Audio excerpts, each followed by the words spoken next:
म्हणजे अमेरिकेमध्ये भरपूर रेसिझम आहे. जो माणूस बोलेल की अमेरिकेत रेसिझम नाहीये तो आयदर खोटं बोलतोय किंवा खूप लकी आहे किंवा त्याने ऑब्झर्व केलं नाहीये की कशा सटल पद्धतीने त्याला वेगळी ट्रीटमेंट दिली जाते. नसेल पण मी 2005 मध्ये मास्टर्स इन पब्लिक ऍडमिनिस्ट्रेशनच्या क्लासमध्ये गेलो आणि तिथे माझे आय वुड से की 40चा जर क्लास असेल ना तर मी एकटाच भारतीय होतो. की libraries have a great potential आणि त्यासाठी मी एक प्रोजेक्ट साठी अप्लाय केलं आणि मला अमेरिकेतनं ग्रँट मिळाली आणि साधारण ती 30 लाख रुपयाची ग्रँट होती. आणि त्या 30 लाख रुपयामध्ये आम्ही काय काय अचीव्ह केलं म्हणजे आम्ही एक टूल किट डेव्हलप केला. सो तिथे मला गेल्यानंतर पहिला एक मला प्रश्न कोणतरी विचारला की इंडियामध्ये तुम्ही हत्तीने ट्रॅव्हल करता का? म्हटलं व्हॉट? एलिफंट्स? आवश्यक कारण की अमेरिकेमध्ये सगळे लोक आपण कसं बेस्ट देऊ आणि कसं आपण बेस्ट काहीतरी करू याचं हाच म्हणजे त्यांचा ध्यास असतो. म्हणलं की जग हे अमेरिका सेंट्रिक नाहीये पण most of the Americans think की जग is only limited to America. Trump जेव्हापासून प्रेसिडेंट झालाय तेव्हापासून हे प्रमाण खूपच वाढलेलं आहे. तर एकदा माझ्या युनिव्हर्सिटीमध्ये एक जेनेटर होता. जेनेटर म्हणजे जो बाथरूम वगैरे साफ करतो. तर तो माणूस मला येऊन बोलला व्हाईट मॅन की तू आमचा जॉब घेतलास. तर म्हटलं ओके तू माझ्या खुर्चीत बस आणि माझं काम कर आणि मी जातो परत माझ्या देशामध्ये. तुमच्याकडे टॅलेंट नाही म्हणून आम्हाला ते जॉब मिळालेले. ब्लाइंडली फॉलो करू नये वेस्टर्न लोकांना. So I answer this question with another example की इंडियामध्ये लायब्ररीज ज्या आहेत त्या खूप दुर्लक्षित आहेत.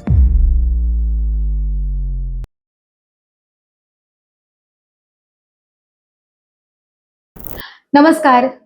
अक्षरधर्मीच्या गोधडी वाहिनीवर आपणा सगळ्यांचं मनापासून स्वागत आहे. हल्लीच्या पिढीला प्रश्न पडतो की आपण करिअर म्हणून नक्की कुठलं क्षेत्र निवडावं. याच्यासाठीच गोधडी वाहिनीने साफल्य नावाचा एक नवीन विभाग सुरू केलाय आणि या विभागामध्ये आजची पहिली मुलाखत आपण एका खास व्यक्तीसोबत करतोय. ही व्यक्ती आहे डोंबिवली मधली, पण तिचा यशस्वी प्रवास आतापर्यंत पोहोचलाय टेनेसी मध्ये जाऊन. आज त्यांच्या नावावर 150हून अधिक रिसर्च आर्टिफॅक्ट्स आहेत आणि ती व्यक्ती आज टेनेसी विद्यापीठामध्ये प्रोफेसर म्हणून काम करते अत्यंत तरुण वयामध्ये. आज आपल्या सोबत आहेत श्री देवेंद्र पोतनीस. तुमचं खूप खूप मनापासून स्वागत आहे आमच्या वाहिनीवरती. कसं आहेस देवेंद्र दादा? मी छान. तू कशी आहेस? मी मजेत. कसं वाटतं डोंबिवलीत खूप दिवसांनी तू आलास आणि कमी वेळासाठी आलास? काय चालू आहेत, कुठली कामं चालू आहेत इकडे येऊन? सो इथे येऊन सुद्धा माझे रिसर्च प्रोजेक्ट चालू आहेत, मीटिंग चालू आहेत आणि जे पोटेन्शियल पीएचडी स्टुडंट्स आहेत त्यांना भेटतोय आणि माझे कॉन्फरन्सेस पण अटेंड करतोय. ओके. आणि आपलं असतं ना की आपण आपल्या जेव्हा घरी परत येतो, कितीही लांब गेलो असू आपल्या करिअरसाठी, तरी इथे एक नॉस्टॅल्जिक वातावरण असतं. जुने मित्र, जुनी ठिकाणं, आवडते सगळे स्पॉट्स. तर असं डोंबिवलीतले कुठले आवडते स्पॉट्स आहेत जिथे गेलायस किंवा जायचं राहिलंय तुझ्या कामामुळे? मी आलो की माझ्या शाळेच्या समोरून नक्की जातो पांडुरंग विद्यालयामध्ये आणि बाकी मी शाळेमध्ये गेल्यानंतर बाकी फडके रोड आणि बाकी तरुणाईची जी ठिकाणं आहेत ते पण फिरतो. म्हणजे एकंदरीत तुला डोंबिवलीमध्ये खूप आनंद मिळतो. म्हणजे मार्केटमध्ये शॉपिंग करायला मला खूप आवडतं, जे अमेरिकेत मी खूप मिस करतो. येस. आणि इकडे येऊन मागडीमध्ये जातोस की नाही डोंबिवलीच्या? नाही, अजिबात नाही. माझ्या पुतळ्यांना जर घेऊन जात असेल तर मी जातो कधी बर्गर किंग वगैरे, पण अदरवाईज नो. सो तुला जेवढा आनंद मिळतो डोंबिवलीमध्ये येऊन, त्याच्यापेक्षा दुप्पट चौपट आनंद आज तू आमच्या वाहिनीवर आहेस याच्यासाठी आम्हाला मिळतोय. तर आपण सुरुवातीला तुझं एक छोटं औपचारिक स्वागत करूयात, एक फॉर्मॅलिटी कम्प्लीट करूयात आणि मग आपण सगळ्या गप्पा इनफॉर्मल अनौपचारिकरित्या मारूयात. शुअर. येस. सो हे तुझ्यासाठी एक छोटंसं गिफ्ट आहे. थँक्यू. येस. आणि आणखीन एक गिफ्ट आहे. हेही तुझ्यासाठी एक छोटं गिफ्ट आहे. दोन्ही तुला खूप आवडते. थँक्यू. तर येस, आता आपण तू म्हणलास तसं तू तुझ्या शाळेच्या समोरून कायम डोंबिवलीत आल्यानंतर जातोस. तर आपण थोडं तुझ्या प्रवासात मागे येऊयात, तुझ्या बालपणाकडे येऊयात. तुझी जर्नी जिथून सुरू झाली, नेरुरकर शाळा, पांडुरंग विद्यालय, तिथून पुढे कॉलेजचा प्रवास, तिथून परदेशामध्ये MS PhD. तर या सगळ्या प्रवासाबद्दल काय सांगशील? कुठले महत्वाचे टप्पे तुझ्या लक्षात आहेत त्याबद्दल काय सांगशील? सो सगळ्यात महत्वाचा टप्पा म्हणजे रुपारेल कॉलेज होतं माझं आणि अगरवाल क्लास. अगरवालमध्ये मला सकाळी 7-7:30चे क्लासेस सुरू व्हायचे, ते 1:30 वाजेपर्यंत असायचे आणि सकाळी 5-5:15ची लोकल पकडायला लागायची. खूप धावपळ केली 2 वर्ष त्याच्यानंतर मी दोंधळेमध्ये इंजिनिअरिंगला ऍडमिशन घेतली, कम्प्युटर इंजिनिअरिंगला. आणि तिथे मी लास्ट इयरला पण टॉपर होतो. आणि ज्या दिवशी रिझल्ट लागला त्या दिवशी मला प्रिन्सिपल सरांनी घरी फोन केला आणि विचारलं की तुला लेक्चर व्हायला आवडेल का. तर म्हटलं हो ऑफकोर्स. आणि मी ॲज अ स्टुडंट खूपच ऍक्टिव्ह होतो कॉलेजमध्ये. सो सगळ्या सरांना, प्रोफेसर्सना आणि सगळ्यांना, प्रिन्सिपल वगैरे सगळ्यांना माहिती होतं. So it was a very easy transition for me. आणि मग मी 1 वर्ष C आणि C++ शिकवलं 2001 मध्ये. आणि मग त्यावेळेस मी सगळे मित्रमैत्रिणी GRE देत आहेत, टॉफेल देत आहेत, म्हणून मी पण सहज देऊन बघितली. स्कोर चांगला आला. मी गेलो अमेरिकेमध्ये. आणि मग तिथे गेल्यानंतर 4 महिन्यामध्येच मला असिस्टंटशिप मिळाली. म्हणजे एक प्रकारची स्कॉलरशिप असते क्रिप्टोग्राफी लॅबमध्ये. आणि तिथे मी नेटवर्किंग सिक्युरिटीचा डेव्हलपर म्हणून काम करायला सुरुवात केली. ओके. आणि मग त्याच्यानंतर पुढचं सगळं सांगू का? नाही, तुला जेवढं आठवतंय तुला तुझ्या प्रवासाबद्दल तेवढं नक्कीच शेअर कर. सो त्याच्यानंतर मी मास्टर्स इन पब्लिक ऍडमिनिस्ट्रेशन केलं, कम्प्युटर सायन्स मास्टर्स नंतर. आणि मग पब्लिक ऍडमिनिस्ट्रेशन नंतर PhD केलं. मग असिस्टंट प्रोफेसर म्हणून जॉईन झालो 2010 मध्ये. आणि 23 मध्ये मी फुल प्रोफेसर झालो. आणि म्हणजे तू जेवढा आता हा प्रवास आमच्यासमोर उलगडलास, हा मला ऐकायला जेवढा सोपा वाटतोय तेवढा तुझ्यासाठी नक्कीच सोपा नव्हता किंवा नसणार आहे. कारण एवढ्या तरुण वयामध्ये तू टेनेसीमध्ये प्रोफेसर आहेस, ही अत्यंत अभिमानाची गोष्ट आहे आमच्यासाठी आणि अर्थात तुझ्यासाठी, तुझ्या कुटुंबासाठी. पण मला हा प्रश्न विचारायचा आहे की आमच्या पिढीला, आता तुझ्या आणि माझ्या पिढीमध्ये साधारण एका पिढीचं अंतर आहे.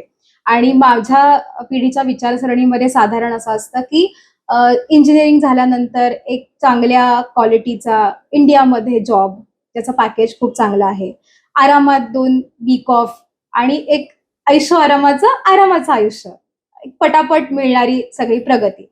तर तुला जेव्हा प्रोफेसर तुला व्हायचंय का, अशी संधी आली, तेव्हा असा काही डिलेमा आला नाही मनामध्ये की मी हे करू का नक्की, किंवा याच्यापेक्षा मी काही वेगळं करू शकतो का? सो जेव्हा मी अमेरिकेत पोहोचलो त्यावेळेस जे माझे प्रोफेसर्स होते त्यांच्याकडे बघून मला असं वाटलं की they R like Kings of their kingdoms. की त्यांच्याकडे फंडिंग आहे, त्यांच्याकडे आमच्यासारखे हुशार स्टुडंट्स आहेत. आणि त्यांच्याकडे ते त्यांच्या ब्रिलियंट आयडियाज इम्प्लिमेंट करण्यासाठी रिसोर्सेस आहेत, ते अमेरिकन युनिव्हर्सिटीज खूप चांगल्या प्रकारे प्रोव्हाइड करतात. So I failed like home. म्हणजे मला असं वाटलं की युनिव्हर्सिटीचं सेटिंग जे आहे ते सोडूच नये. आणि ते इट वॉज अ नॅचरल म्हणजे मॅरेज फॉर मी, की त्याच ठिकाणी राहावं, तिथेच शिकावं, तिथेच शिकवावं. आणि अमेरिकनमध्ये कसं आहे की रिसर्च 1 युनिव्हर्सिटीज असतात, टीचिंग युनिव्हर्सिटीज असतात, कम्युनिटी कॉलेजेस असतात. सो वेगळे लेयर्स असतात. सो मला ऑलवेज रिसर्च 1 मध्ये काम करायचं होतं, कारण की तिथे मला रिसर्च करायला जास्त संधी, रिसोर्सेस आणि चांगले प्रकारचे स्टुडंट्स असे सगळे मिळाले असते. आणि तसे मला मिळाले. आणि त्यासाठी म्हणजे ऑलमोस्ट आय वुड से की 3% of the jobs are tenure track faculty positions. आणि टेन्युअर ट्रॅक मध्ये सुद्धा 1% जे असतात ते रिसर्च 1 मध्ये असतात. सो अमेरिकेमध्ये देर आर ओव्हर 3500 युनिव्हर्सिटीज. आणि त्याच्यापैकी यू कॅन इमॅजिन की किती युनिव्हर्सिटीजमध्ये R1 युनिव्हर्सिटीज आहेत. आणि त्याच्यामध्ये सुद्धा ही कॉम्पिटिशन असते की तुम्हाला टेन्युअर मिळण्यासाठी की सुरुवातीचे 6 वर्ष तुम्हाला असिस्टंट प्रोफेसर म्हणून काम करावं लागतं, पब्लिकेशन करावं लागतात. सो हे सगळं एकदम नॅचरली माझ्याकडे होतं की आपल्याला हे करायचंय किंवा करता येईल. सो ते होत गेलं. तुझा मार्ग क्लिअर होता, म्हणजे तुझा thought process is very clear की तुला हेच करायचं आहे. मग तुझ्या मनात काही दुसरा विचार येण्याची तशी शक्यता नव्हती. म्हणजे माझ्यासमोर फील्डचं कन्फ्युजन होतं की may be because I am very much open to all the ideas. की सगळ्यात पहिले मी कम्प्युटर इंजिनिअरिंगसाठी म्हणून गेलो होतो अमेरिकेमध्ये. पण तिकडे गेल्यानंतर मला कळलं की तिथे very large scale integrated circuit design असतं, VLSI म्हणून. तर ते कसं असतं की आपण जे आता कम्प्युटर्स वापरतो, मोबाईल फोन वापरतो, त्याच्यामध्ये ज्या चिप्स असतात, सिलिकॉन चिप्स, त्या सिलिकॉन चिप्स मध्ये एकदम बारीक बारीक असे मिलियन्स ऑफ डॉट्स असतात. आणि त्या ते डॉट कनेक्ट करून वेगवेगळ्या प्रकारचे सर्किट्स तयार करायचे असतात. सो ते जे एकदम टीडियस जॉब होता तो मी एक कोर्स केला त्याचा, आणि मला लक्षात आलं की मला हे नाही करायचं आयुष्यभर, VLSI डिझाईन किंवा चिप डिझाईन. सो म्हणून मी कम्प्युटर इंजिनिअरिंगचं कम्प्युटर सायन्सला शिफ्ट झालो. कम्प्युटर सायन्समध्ये प्रोग्रॅमिंग, कोडिंग, जसं मी आधी बोललो सायबर सिक्युरिटी मला करायचं होतं किंवा नेटवर्किंग करत होतो. तेव्हा मला लक्षात आलं की मला जेनेटिक्समध्ये इंटरेस्ट आहे. सो मी पायथॉन स्क्रिप्टिंग शिकायला लागलो. 2002 ची गोष्ट सांगतो मी, जेव्हा Python was a baby scripting language. आणि मग त्याच्यामध्ये मी जेनेटिक्समध्ये बायो इन्फॉर्मॅटिक्समध्ये PhD करण्यासाठी अप्लाय केलं आणि मला व्हर्जिनिया टेकमध्ये ऍडमिशन मिळाली. ओके. मी तिथे गेलो आणि मी 7 ते 10 दिवस तिथे राहिलो. पण तिथे मला जो ऍडवायझर असाइन केला होता PhD करण्यासाठी, तो माणूस मला असा रिस्पेक्टफुल नाही वाटला. की म्हणजे मी एक स्टुडंट होतो, मी त्या माणसासमोर काहीच नव्हतो तेव्हा. पण एक माणूस म्हणून त्याने जो रिस्पेक्ट द्यायला पाहिजे किंवा जे व्हॅल्यू करायला पाहिजे ते मला नाही जाणवलं तिथे. आणि त्या माझ्या 2-3 इंटरॅक्शन्स मध्ये मला असं वाटलं की this is not the place for me. आणि माझे जे इंडियन रूममेट्स, मी जे काही रूम्स अपार्टमेंट घेतली होती, ते सगळे IIT बॉम्बेची मुलं होती आणि ते हुशार होती. तर ते बोलले की इट्स म्हणजे गॅम्बल, की तू या ऍडवायझर बरोबर राहिलास तर तुझं आयुष्याचं सोनं होईल, पण किती तुला म्हणजे तो त्रास देईल, त्याचे टँट्रम्स, कारण की तो वाईट प्रोफेसर होता आणि तो वर्णद्वेषी होता, असं विद्यार्थ्यांमध्ये फेमस होतं. सो मी म्हटलं की मला गॅम्बल काही हे करायचं नाहीये आणि मला म्हणजे ह्या सगळ्या प्रकारात पॉलिटिक्समध्ये पडायचं नाहीये. सो म्हणून मी माझ्या ओरिजिनल युनिव्हर्सिटीमध्ये पुन्हा कम्प्युटर सायन्स करायला परत गेलो व्हर्जिनिया टेकून. मग तिथे गेल्यानंतर मला असं लक्षात आलं की I want to apply my knowledge for the welfare of the society. जे vulnerable organization, individuals, communities, society आहे, तर त्या लोकांसाठी आपलं कम्प्युटरचं नॉलेज आपण वापरूया. आणि म्हणून मग मी ई-गव्हर्नमेंट, इलेक्ट्रॉनिक गव्हर्नन्स नावाच्या क्षेत्रामध्ये मास्टर्स करायला ठरवलं, दुसरं मास्टर्स.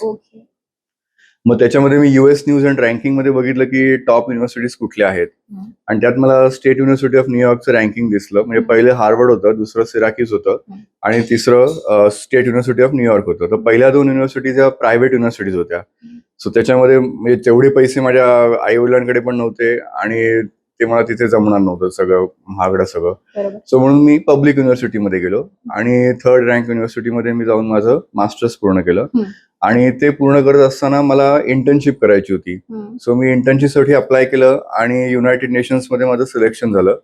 आणि मग मी इंडियामध्ये आलो आणि दिल्लीमध्ये Asia Pacific society for technology transfer नावाचं UNची ब्रांच आहे, तिथे मी 1 महिना काम केलं. पण तिथे मला फक्त रिपोर्टिंग आणि डॉक्युमेंटेशन मध्ये काही इंटरेस्ट नव्हता, मला ऍक्च्युअल फील्ड वर्क करायचं होतं. आणि म्हणून मग मी तिकडे बसून, त्या ऑफिसमध्ये बसून APCTTच्या तिथून बसून मी सगळ्या दिल्लीतल्या आणि इंडियामधल्या सगळ्या IT सेक्रेटरीजना ईमेल करायला सुरुवात केली. जे IT सेक्रेटरी म्हणजे काय असतात की जे IAS ऑफिसर्स असतात आणि ते प्रत्येक चीफ मिनिस्टरच्या under IT policies, IT projects deal करत असतात प्रत्येक राज्यामधले. सो माझ्या ईमेलला 1 तासामध्ये रिप्लाय आला बँगलोरमधनं. आणि तिथे राजीव चावला म्हणून भूमी प्रोजेक्टचे, Bhoomi was a UNESCO awarded project, first e government project in India, आणि ते त्याचे शिल्पकार आहेत. सो राजीव चावलांनी त्यांच्या सेक्रेटरीने मला फोन केला आणि ते बोलले की sir wants to talk to you, no who is sir. तर ते म्हणाले की राजीव चावला. तर मला माहित नव्हतं राजीव चावला कोण आहे. तर मी त्यांना म्हटलं की हॅलो सर वगैरे, मी अमेरिकेमध्ये शिकतो पण मी इंडियाचाच आहे, मला इंटर्नशिप करायची वगैरे. तर ते बोलले की यहाँ पे आजा. तर मी म्हटलं सर काम क्या करना पडेगा. तर ते म्हणाले की अरे तू आ तो जा. आणि मग बस त्यांनी फोन ठेवून टाकला. सो मी माझ्या आई बरोबर दिल्लीला गेलो होतो इंटर्नशिपसाठी. सो मी आईला म्हटलं तू आता मुंबईला जा. मी दिल्लीचं फ्लाईट केलं, तिला मुंबईचं करून दिलं. मी बँगलोरला आलो, दिल्लीहून बँगलोरला, आणि त्यांच्याकडे असंच बॅग माझ्या सगळ्या घेऊन विधानसभेमध्ये गेलो. त्यांच्या विधानसभेच्या बेसमेंटमध्ये त्यांचं पूर्ण एक मोठं ऑफिस होतं कर्नाटकमध्ये, बँगलोरला. तर तिकडे गेल्यानंतर मला एक अतिशय खूपच छान अनुभव आला. मला बघायला मिळालं की IAS ऑफिसर्स जे आहेत ते खरा देश चालवतात आपला. आणि त्या 1 महिन्यामध्ये माझा पूर्ण पर्स्पेक्टिव्ह चेंज झाला. त्यांनी मला वेगवेगळ्या ठिकाणी फील्डवर्कसाठी नेलं आणि तिथे मायक्रोसॉफ्ट, सिस्को, सगळे यू नेम इट, सगळ्या IT कंपनीजचे जे हेड्स होते, इंडियातले हेड्स, ते सगळे जण त्यांना भेटायला यायचे, कारण की Bangalore was the leading hub in e-governance that time. 2003, 4, 5 ची गोष्ट सांगतोय मी. तर मी त्यांच्याबरोबर, मग ते म्हणायचे की म्हणजे साधारण 1000 स्क्वेअर फूटचं त्यांचं ऑफिस असेल. ते म्हणायचे तू फक्त ते कोपऱ्यात बसून राहा आणि बघ आम्ही कसं बोलतोय ते. आणि तो जो वन मंथचा माझा एक्सपिरियन्स होता, मी एवढ्या नोट्स काढल्या, एवढं ॲब्झॉर्ब केलं सगळं एकदम कापसासारखं की विचारू नको. आणि तेव्हा लक्षात आलं की ॲक्च्युअली भारतासारख्या देशामध्ये असे इंटरफेसची गरज आहे की जे टेक्नॉलॉजी पण जाणतात आणि पॉलिसी पण जाणतात. आणि माझं कम्प्युटर इंजिनिअरिंगची बॅकग्राऊंड आणि पॉलिसीची background was a perfect combination for me to work as an interface. So the interface between the government and the people like Microsoft किंवा बाकीच्या टेक्नॉलॉजी कंपनीज. सो त्याच्यातनं मला कळलं की मला PhD करायची आहे आणि अशा टॉपिकमध्ये करायची आहे की ज्याच्याने आपल्या भारतातल्या लोकांचे, गरीब लोकांना फायदा होईल, त्यांचे व्हॉइसेस आहेत ते जगभर ऐकले जातील. आणि म्हणून मग मी सिलेक्ट केला हा टॉपिक की ज्याच्यामध्ये म्हणजे गरीब आपल्या महाराष्ट्रामध्ये भोर नावाचं गाव आहे. त्या भोरमधले आणि शिरवळमधल्या ज्या बायका आहेत की ज्या साधारण $1 पेक्षा कमी दिवसाला कमवतात, त्या मोबाईल फोन वापरून स्वतःचं सोशिओ इकॉनॉमिक एम्पॉवरमेंट आणि स्टॅटस कसा इम्प्रूव्ह करतात, हा माझा टॉपिक होता डिसर्टेशनचा. Okay. So basically that was information science. बरोबर. So I started with computer engineering, then switched to computer science, bioinformatics, public administration, and then information science. So तुझा असा एका टोकापासून दुसऱ्या टोकापर्यंत तुझा प्रवास आणि तू स्वतःला सापडत गेलास असं मला जास्त वाटतं की जसं एक्सपिरियन्सेस येत गेले तसं तुला जास्त स्वतः तू कळायला लागलास की तू कुठे जास्त चांगला फिट बसतोयस आणि तुझ्यामुळे समाजाला किती त्याचा उपयोग होईल तुझ्या ज्ञानाचा. मला ही गोष्ट फार आवडली. म्हणजे सगळ्यांनीच घेण्यासारखी आहे की फक्त शिकून किंवा जास्त पैशाचा पगाराची नोकरी कमवून फक्त स्वतःचा विचार न करता आपण समाजाचा पण काहीतरी प्रेरणा दाटतो हा विचार करून आपल्या ज्ञानाचा, आपल्या स्किलचा वापर तिथपर्यंत झाला पाहिजे आणि तो तू केलायस आणि तो आता सगळ्यांच्या समोर आहे की तू त्यातमध्ये कामही आता करतोयस. तर मला असं विचारायचं आहे की याच्यामध्ये तुझ्या कुटुंबाचा किती सहभाग आहे. म्हणजे तू यशस्वी आता एक माणूस म्हणून LIC काम करतोयस, पण त्याच्या मागे तुझे आई बाबा, तुझी भावंड या सगळ्यांचा सहभाग कसा सांगशील? प्रचंड. म्हणजे एक तर माझं काहीच याच्यामध्ये माझा स्वतःचा खायचा वाटा आहे याच्यामध्ये आणि बाकीच्यांचं जास्त सहवास आणि वाटा आहे आणि खूप मोठा त्याग आहे याच्यामध्ये. अमेरिकेत जाणं लोकांना फॅन्सी वाटतं, पण त्याच्यामध्ये खूप त्याग असतो आणि अनेक महत्त्वाचे इव्हेंट्स फॅमिलीज तुम्हाला मिस करावे लागतात आणि त्याच्यामधनं अनेक इमोशनल अप्स अँड डाऊन्स तुम्हाला फेस करावे लागतात. It's a very tough life आणि जे लोक स्वतः एकटे राहू शकतात त्यांनीच अमेरिकेत जायचं स्वप्न बघावं. आणि याच्यामध्ये फॅमिलीचा खूपच मोठा सहभाग आहे. म्हणजे आई, वडील, भाऊ, माझी मिसेस किंवा आमचे फॅमिली फ्रेंड, नाना वाटते, आम्ही सगळ्यांनी खूप मला मदत केली अमेरिकेत जाण्यासाठी. आणि त्याच्यानंतर माझी जी वाईफ आहे ती सुद्धा PhD होल्डर आहे बिझनेसमध्ये. सो तिने सुद्धा खूप रिसर्चमध्ये वगैरे कॉन्ट्रीब्यूट केलं आणि माझी मुलगी शिवानी तिला मी खूप मला वेगळ्या प्रकारे सपोर्ट आणि एनकरेजमेंट देत असते. सो सगळ्यांचं वाटा आहे आणि हे फक्त फॅमिलीचं झालं, पण माझे टीम मेंबर जे आहेत म्हणजे मी 85 रिसर्चर्सबरोबर कोलॅबरेट केलं आहे जे 24 वेगवेगळ्या देशांमधले आहेत आणि ते वेगवेगळे 11 डिसिप्लिन्स रिप्रेझेंट करतात. सो हा एक मोठा आस्पेक्ट आहे की टीमवर्क. म्हणजे वेगवेगळ्या प्रकारच्या वेगळ्या देशातल्या लोकांबरोबर काम करताना त्यांचं वर्क स्टाईल समजून घेणं, त्यांचं कल्चर समजून घेणं, त्यांचं नॉलेज. सो या सगळ्याचं जे संमिश्र मिश्रण आहे त्याचा परिपाक म्हणजे हे सगळं रिसर्चचं आउटपुट्स आहे. आणि मला अजून पुन्हा एकदा तुझ्या कुटुंबाकडे येताना असं म्हणायचं आहे की तुझ्या आईचं आणि तुझं नातं मला थोडं खास वाटतं किंवा तिने तुझ्यातनं तिची स्वप्न पूर्ण केली आहेत असं त्यांच्या बोलण्यातनं खूप येतं. तर तुझ्या बालपणातली तुमच्या दोघांची काही खास आठवण की तुझ्या स्वप्नासाठी तुम्ही एकत्र दोघं जण लढताय किंवा तुमच्या दोघं जणातनं ते स्वप्न साकार झाले अशी काही आठवण? हो, आईने खूप मेहनत घेतलेली आहे. म्हणजे मला अगदी सगळ्यात खूप लहानपणीची आठवण अशी आठवते की 4थीची स्कॉलरशिप जी मला मिळाली तेव्हापासून आईने खूप म्हणजे बेसिकली फोकस, डिरेक्शन जे आहे ते आईकडनं आहेत आणि वडिलांकडनं कन्सिस्टन्सी आलेली आहे की कुठल्याही गोष्ट हातात घेतली सोडायची नाही. आणि आईबरोबरच्या अनेक गोष्टी म्हणजे अगदी मी आता मगाशी ते मेन्शन केलं की आम्ही दिल्लीला गेलो इंटर्नशिपसाठी, तर तेव्हासुद्धा मी आईला म्हटलं मी एकटा जातो, आई वगैरे नाही मी पण एक जॉब. मग दिल्लीत कुठे यायचं 1 महिना आणि आम्ही कशा वस्तीत राहिलो आणि आईने कसं सगळं ते गाऊन नेलं. शी वॉज ऑलवेज विथ मी. ते बोलले की तू जे कर बिंदास. तिने मला एका सेमिस्टरमध्ये मला स्कॉलरशिप नव्हती तर त्यावेळेस तिने मला पैसे पाठवले की मी माझा सेव्हिंग्स ब्रेक करते पण तू डिस्ट्रॅक्टेड राहतो तुझं एज्युकेशन किंवा लोन घेताना जी धावपळ होती ती पण भरपूर होती. सो खूप म्हणजे वेगवेगळे अनेक अनेक प्रसंग आहेत की आई वडील फॅमिली सगळे म्हणजे भाऊ सगळ्यांनी खूप म्हणजे मदत केली. असं प्रत्येक टप्प्यावरती तुझ्या बरोबर एक सपोर्ट होता, त्याच्यामुळे तू इथपर्यंत जाऊ शकलास. येस. मला एक विचारायचं आहे फक्त, की तुला कधी होमसिकनेस आला का? तिकडे जाऊन खूप आठवण येतेय किंवा हे जमत नाहीये असं काही वेळेला वाटलं का? आणि जर वाटतं असेल तर त्यातनं मार्ग कसा काढलास? ॲक्च्युली मी जेव्हा विमानात बसतो ना मला अक्षरशः आठवतं मी खूप खुश होतो. थँक्स. कारण की मला बेसिकली असं वाटलं की मला माझं जे पोटेन्शियल आणि टॅलेंट आहे त्याला खरा न्याय अमेरिकाच देऊ शकते. म्हणजे मी 1 वर्ष इथे राहिलो धुळवडीमध्ये आणि तेव्हा मी जे काही गेली एक्सपिरियन्स केलं लेक्चर म्हणून किंवा मुंबई युनिव्हर्सिटीमध्ये ओव्हरऑल तो अनुभव माझा म्हणजे संमिश्र होता.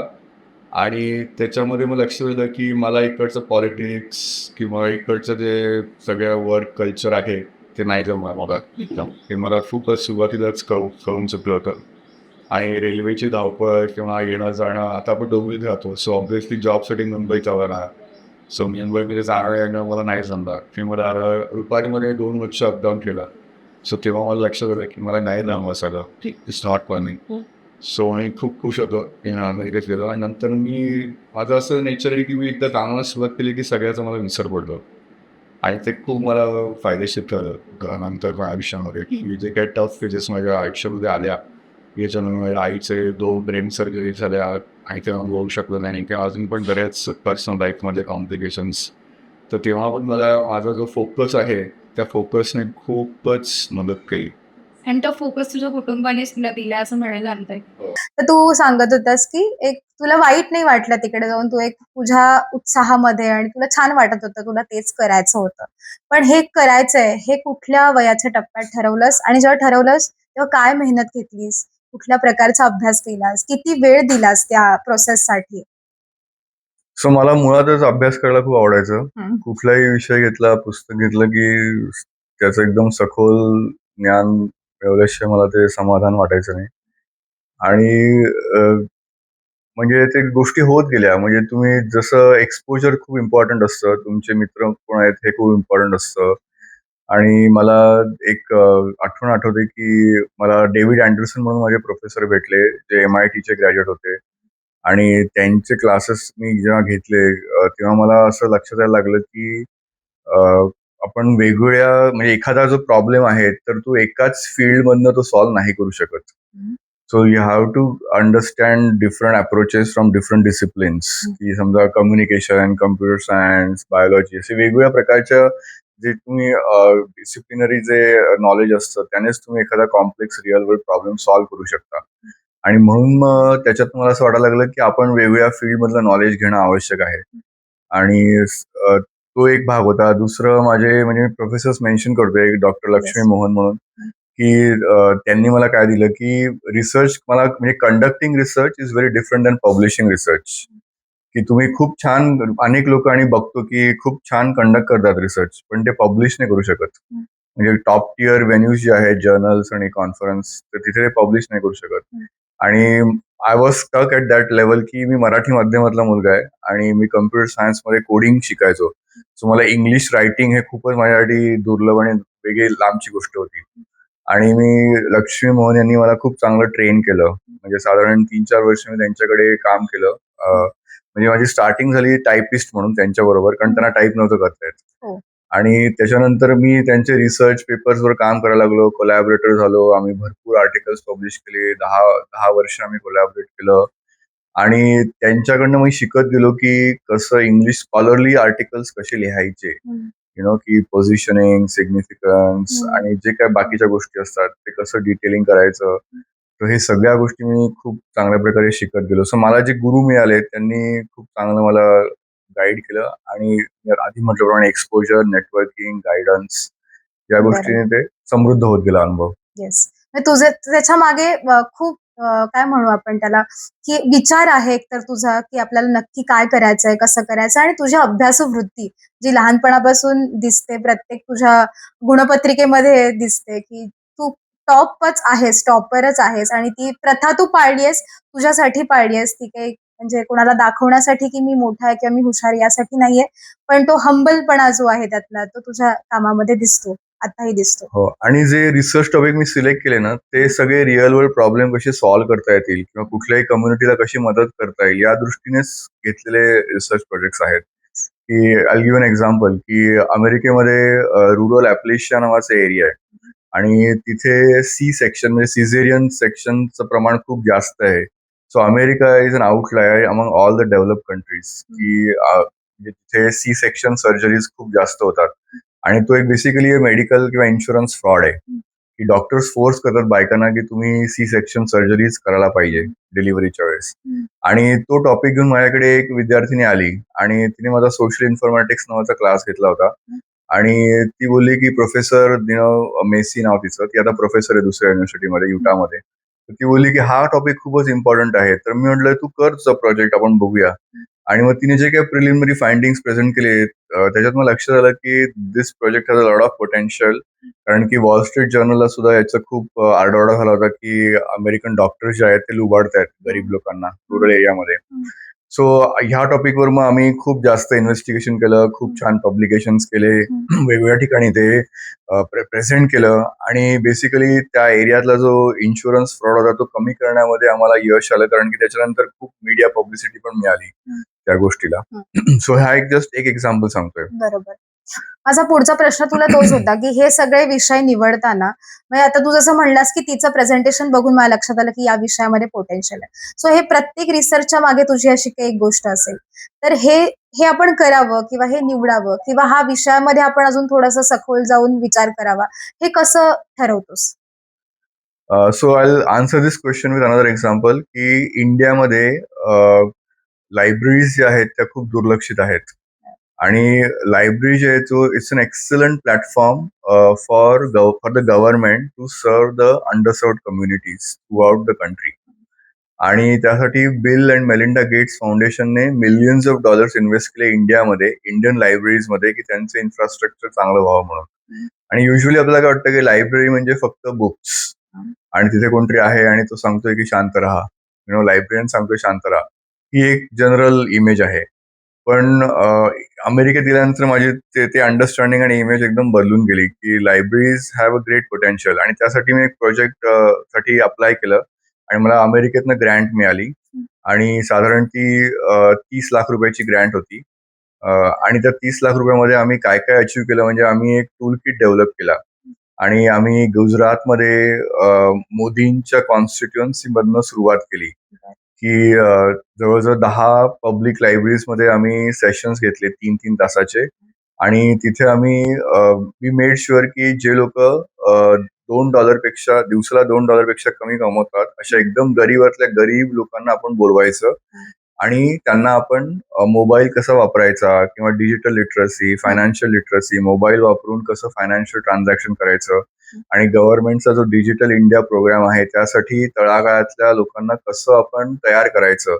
आणि त्यासाठी आता मी तर काही येऊ शकत नाही प्रत्येक वेळी अमेरिकेतनं किंवा माझी टीम येऊ शकत नाही. सो जे लायब्ररियन्स आहेत, पब्लिक लायब्ररियन्स, त्यांना शिकवायचं की ह्या लोकांना कसं शिकवायचं. म्हणजे ट्रेन द ट्रेनर्स नावाचं मॉड्यूल असतं, ते आम्ही मॉड्यूल फॉलो केलं की आम्ही पब्लिक लायब्ररियन्सना डेमॉन्स्ट्रेट करून दाखवलं 10 सेशन्समध्ये वेगवेगळ्या ठिकाणी की जेव्हा गरीब लोक लायब्ररीमध्ये येतात तेव्हा त्यांच्याशी कसं वागायचं. कारण अनेक ठिकाणी लायब्ररियन्स म्हणायचे की अरे यांच्या अंगाला वास येतोय, अरे हे लोक तर तंबाखू खातात, हे कसं, ह्यांचं काय काम आहे लायब्ररीमध्ये. असं पब्लिक लायब्ररियन्सनी सुद्धा आम्हाला रिॲक्शन दिली की are you sure sir you want to invite this guys into library, कारण की त्यांना बसण्याचे मॅनर्स नाहीत, त्यांना हे नाही, असं बरंच म्हणजे प्रॉब्लेम्स. सो त्याच्यामध्ये सुद्धा आम्ही काम केलं की कशा प्रकारे ह्या लोकांना आपल्याला इन्क्लुझिव्ह डेव्हलपमेंटमध्ये ओढता येईल. आणि आम्ही जे वेगवेगळे सेशन केले त्यात मला लक्षात आलं की बायका बसायला तयार नाहीत पुरुषांसमोर किंवा खालच्या जातीतले सो कॉल्ड जे लोक आहेत ते म्हणजे दलित लोक आहेत ते ब्राह्मण लोकांसमोर बसायला तयार नाहीत. असे जे कास्ट डिफरन्सेस आहेत गुजरातमधले ते सुद्धा आम्ही आयडेंटिफाय केले आणि आम्ही सांगितलं नाही, असं नाही चालणार. सगळ्यांनी एकत्र एका ठिकाणी बसायचं आणि आमच्या प्रश्नांची उत्तरं द्यायची. आणि कधी कधी बायका किंवा खालच्या जातीतले लोक म्हणणार की जोपर्यंत वरचे म्हणत नाही तो आम्ही बोलणार नाही किंवा असं, तर ते पण आम्ही सांगितलं नाही, असं नाही चालणार. आणि सगळ्यांनी एकत्रच करायला पाहिजे कारण की हे गव्हर्नमेंट ऑफ इंडियाचीच पॉलिसी आहे. आम्ही म्हणतो म्हणून करू नका. आणि अशा प्रकारे आम्ही लायब्ररीयन्सना पण सांगितलं की तुम्ही सुद्धा भेदभाव करू नका, कारण की ही गव्हर्नमेंट ऑफ इंडियाची पॉलिसी आहे, सगळ्यांना समान हक्क आहे, समान अधिकार आहेत. सो अशा प्रोजेक्टच्या थ्रू आम्ही, म्हणजे प्रोजेक्टचा उद्देश वेगळा होता, पण त्याच्या थ्रू आम्ही जी अजून काही जनजागृती केली ती पण वेगळ्या प्रकारची चांगला फळ देणारी होती. बरोबर. सो बेसिकली आपल्या रिसर्च मधून लोकांचा कसा फायदा करता येईल, की ती जे फाइंडिंग्स आहेत ते आम्ही लायब्ररीयन्सना दिली. टूल किट आम्ही फ्रीली अवेलेबल करून दिला, जो आता नॉट ओनली इंडिया पण आफ्रिकेतले सुद्धा लायब्ररीयन्स वापरतायत तो टूल किट, कारण की we have translated that tool kit to different languages. की फायनान्शियल, डिजिटल आणि इन्फॉर्मेशन लिटरसी ज्या आहेत, 3 टाईपचे लिटरसी लागतात तुम्हाला मोबाईल फोन वापरण्यासाठी, फायनान्शियल ट्रान्झॅक्शनसाठी.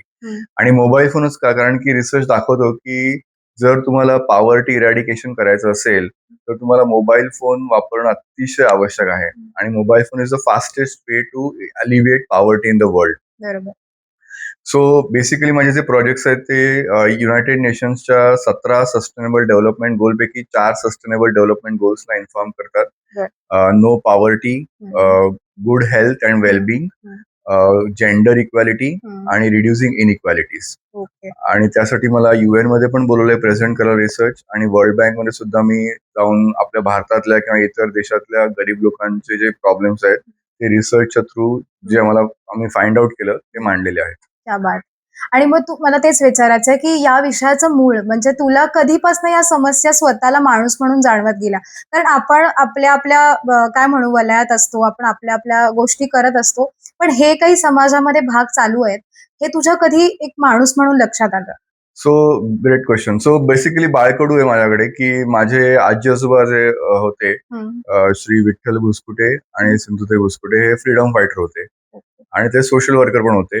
माझ्या वडिलांचे वडील सुद्धा जे होते चंद्रकांत पोतनीस, ते सुद्धा सोशल वर्कर होते.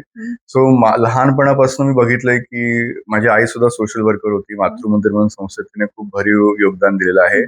आणि मी लहानपणापासून बघितलंय की आई किंवा बाकीचे आजी आजोबा, मामा वगैरे सगळे लोक माझे जे आहेत ते सगळ्यांनी कसं गरीब लोकांना किंवा बॅटेड विमेन जे आहेत, म्हणजे त्यांना, ज्या महिलांना त्यांचे नवरे त्रास देतात त्यांना कसं मदत केली आहे, कशा प्रकारे त्यांना सोशल सपोर्ट अवेलेबल करून दिला आहे, एम्प्लॉयमेंट त्यांना अवेलेबल करून दिली आहे. सो हे सगळ्याचं माझ्यावर प्रोग्रामिंग लहानपणापासून झालं होतं की आपण जे काही करू त्याच्यामध्ये आपण समाजाला काहीतरी फायदा करून दिला पाहिजे, योगदान दिलं पाहिजे. Yes, definitely.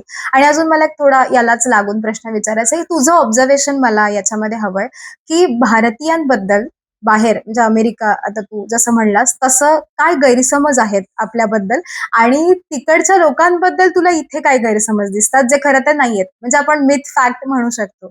भरपूर, म्हणजे आणि ह्याच्यामध्ये हॉलिवूड, बॉलिवूडच, मीडियाचाच मोठा पार्ट असं वाटतं मला, इमेज तयार करण्यामध्ये, चुकीची फॉल्स इमेज तयार करण्यामध्ये.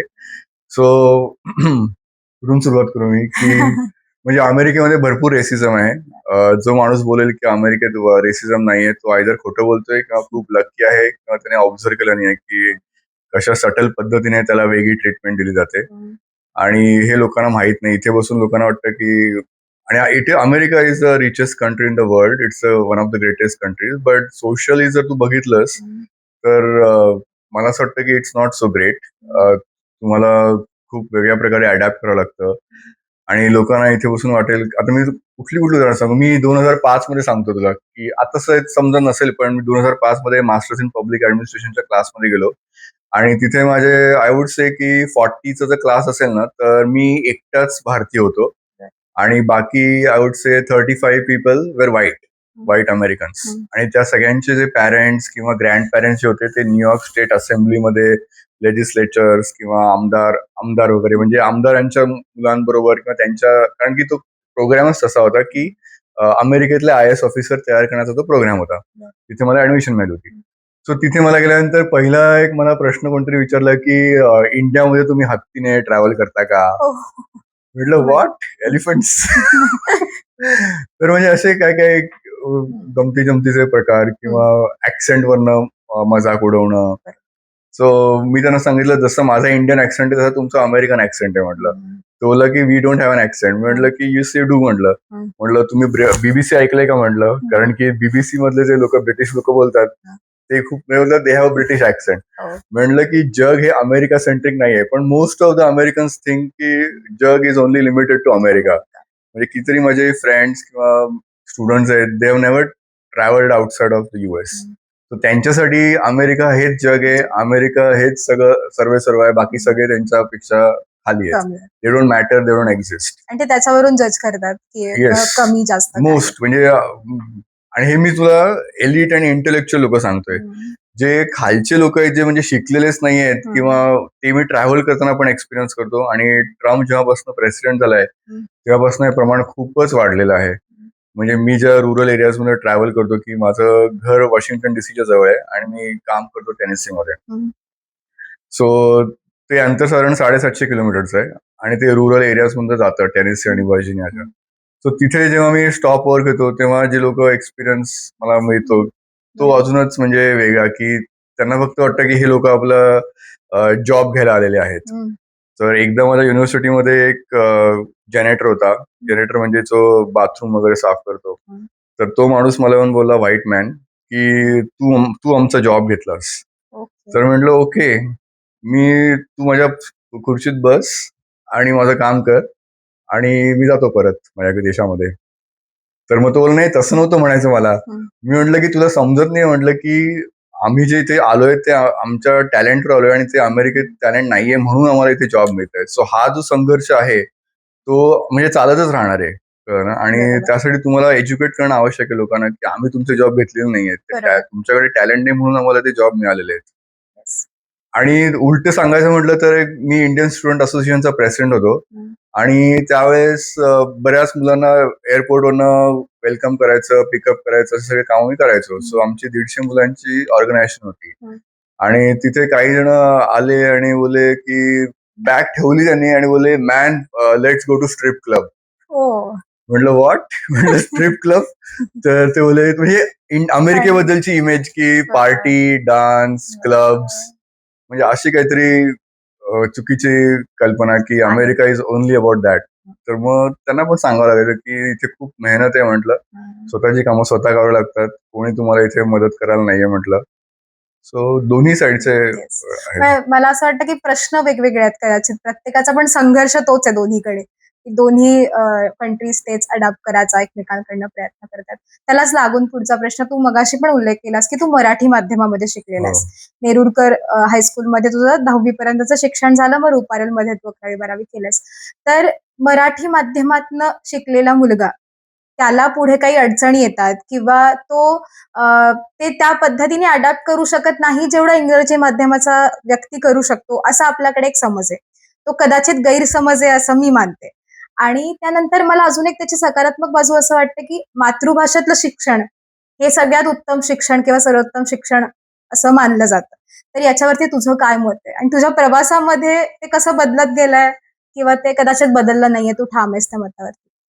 सो माझ्या आई वडिलांनी वर्ल्ड बुक नावाची सिरीज असते, त्याच्यामध्ये इंग्लिश पुस्तकं असतात ती. तर ती साधारण 5वी-6वी मध्ये घरी आणली होती आणि ते एक्सपोजर जे होतं की त्यामुळे मला इंग्लिश समजण्याचं, बोलण्याचं, लिहिण्याचं जे मेंटल बॅरियर असतो तो नव्हता माझ्यामध्ये. जेव्हा मी रुपारेलमध्ये गेलो, अग्रवालमध्ये गेलो, तेव्हा मला ICSE बोर्डाची वगैरे मुलं तेव्हा तिथे भेटली, किंवा ज्ञान प्रबोधिनीची मुलं भेटली, किंवा किंग जॉर्ज आणि असे मुंबईतले एकदम बालमोहन, पार्ले ट्रकची मुलं भेटली. ते माझे फ्रेंड झाले. आणि तेव्हा मला जाणवलं की त्यांच्यामधला जो ऍटिट्यूड आहे किंवा त्यांच्यामधलं जे विचार करण्याची पद्धत आहे ती सगळं वेगळं आहे. म्हणजे आणि प्लस मुंबईतलं राहण्याचं जे एक्सपोजर आहे, मी डोंबिवलीतला मुलगा, सो त्यांना they would look down on me की अरे हा मराठी बोलतो, हा डोंबिवलीतला आहे किंवा असं. So I could feel that. पण जेव्हा जसजसे मध्ये परीक्षा झाल्या आणि मार्क मिळायला लागले, तर तसं ते क्लिअर होत गेलं की language is not a barrier. म्हणजे तुमचा ऍटिट्यूड, इंटेलिजन्स, हार्डवर्क, ह्या ज्या गोष्टी आहेत, they always shine, they stand out. तुम्ही कुठे राहता वगैरे त्या गोष्टीने तुम्हाला थोडा ऍडव्हान्टेज मिळू शकतो काही वेळा करता, पण तो लाईफ टाईम ऍडव्हान्टेज नाही मिळू शकत. तुम्हाला मेहनत तर करावीच लागेल. तुम्ही बालमोहनच्या आहात किंवा तुम्ही ICSE आहात म्हणून तुम्ही अभ्यासच नाही केला तर you are not going to shine.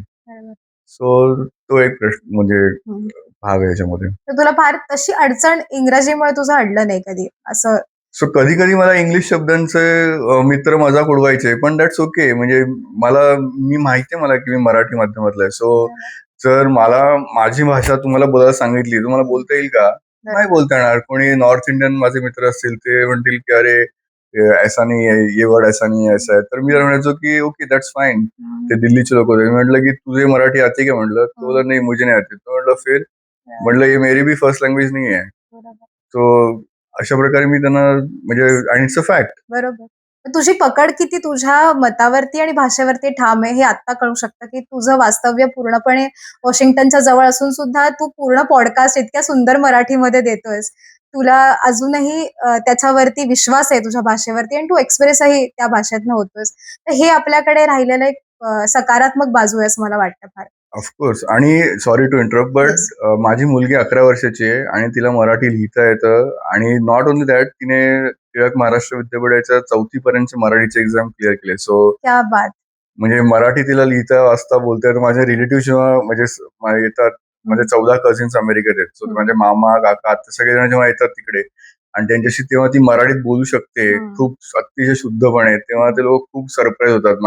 माझी मुलगी त्यांना करेक्ट करते आणि मग तिला सांगतो मी की मराठी फक्त एकाच पद्धतीने तुझ्या मॅडम ज्या पुण्याच्या आहेत म्हटलं तसंच फक्त नाही बोललं जात म्हटलं, बरोबर. मराठी वेगवेगळ्या प्रकारे बोललं जातं म्हटलं. तो तिला एकदा समजावं लागलं मला. अच्छा. येस. म्हणजे तुझ्याकडनं ते तुझ्या मुलीकडे पण पास ऑन झालेलं आहे असं म्हणायला हरकत नाही. आणि माझी मिसेस पण ऑफकोर्स त्याचं कॉन्ट्रीब्युशन. मराठी. आणि तेच म्हणजे एक काय म्हणू त्याला पाया भक्कम होता तुझा सुरुवातीपासूनच त्याच्यामुळे तुझी इथपर्यंतची तुला उंची गाठता आली. ह्याचा पुढचा प्रश्न थोडा आपण कॉन्ट्रास्ट जाऊयात. मला असं कळलंय की तुला नाटकांची पण आवड आहे. तुला नाटकं बघायला आवडतात किंवा तुझ्या काही स्टोरीजही तुझ्यापाशी आहेत. तर याची आवड नक्की कुठून सुरू झाली आधी आपण समजून घेऊ. ते पण शाळेमधनच. म्हणजे शाळेमध्येच आमचे वेगवेगळे शिक्षक गौरेबाई वगैरे ते आम्हाला सांगणार की तू पुढे हो, तू नाटक कर, तू याच्यात भाग घे, याच्यात कर. सो त्याच्यातनं मला सुरुवात झाली म्हणजे नाटकामध्ये. बरोबर. आणि मला ऍक्च्युली 11वी-12वी तर मला मराठीमध्ये असं MA किंवा असं करायचं होतं, पण तसं नाही झालं माझं. म्हणजे घरच्यांना असं वाटलं की तू कम्प्युटर इंजिनिअरिंगच कर किंवा सायन्सच घे. पण अदरवाईज मला असं वाटतं की म्हणजे मला आणि किती वर्ष वाटायचं की मी नॅशनल स्कूल ऑफ ड्रामात जायला पाहिजे हो. आणि तिथून मला म्हणजे एडिटर व्हायचं होतं किंवा स्क्रीन प्ले रायटर व्हायचं होतं. म्हणजे बॅक एंड जॉब्स असतात त्यात मला भयंकर इंटरेस्ट आहे. So yes. मग तेव्हा काही साहित्यामधलं वाचलेलं किंवा एखादं नाटक तुझं पाहिलेलं आवडतं लक्षात असलेलं? मला 4 चौघी नाटक खूपच आवडलं. Right. आणि आय थिंक जे पुन्हा समाज प्रबोधनाची जी नाटकं असतात किंवा मेसेज देणारे जे नाटकं आहेत ते मला खूप आवडतात. येस. आणि आता अलीकडे कुठलं बघितलंस किंवा बघायचंय? करायला गेलो एक असं नाटक आहे ना हां. प्रशांत दामलेचं. शिकायला गेलो. एक. शिकायला गेलो. हां, ते Yes. बघायचं मला. ते बघायचं.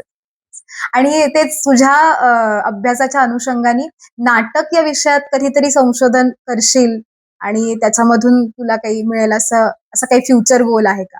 मला जेव्हा तुमच्या मॅडमनी सांगितलं, अनघा मॅडमनी, की त्यांनी त्या विषयात रिसर्च हो. केलाय, मी खूपच फॅसिनेट झालो की या ॲब्सोल्युटली. म्हणजे मला पण थोडंफार तसं इंटरेस्ट आहे हां.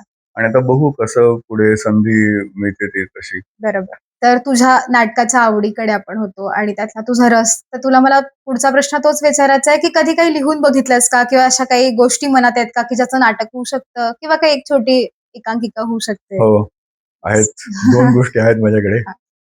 खूप चांगल्या आहेत आणि एक समाज प्रबोधनाची आहे हं. आणि दुसरी जी आहे ती फिक्शनल आहे.